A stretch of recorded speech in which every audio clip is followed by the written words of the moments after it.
Hi friends, welcome to my channel. In this video, I am sharing two different ways of using Nannari syrup. One being Kudukka Sharbat, which is quite famous in Kerala. In a mixer jar, take around 6 to 7 teaspoons of Nannari syrup. Add around 2 cups of milk to it. Blend it in the mixer for few seconds. Add around half a cup of water and blend again. To serve, add some ice cubes in a cup. Add in some Sabja seeds and pour the milk mixture over it.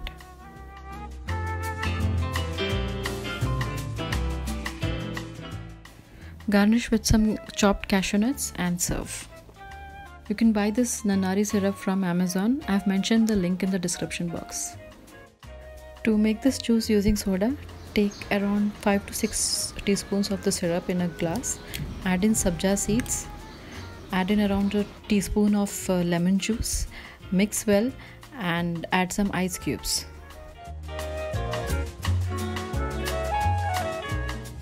Add some drinking soda or sparkling water and serve.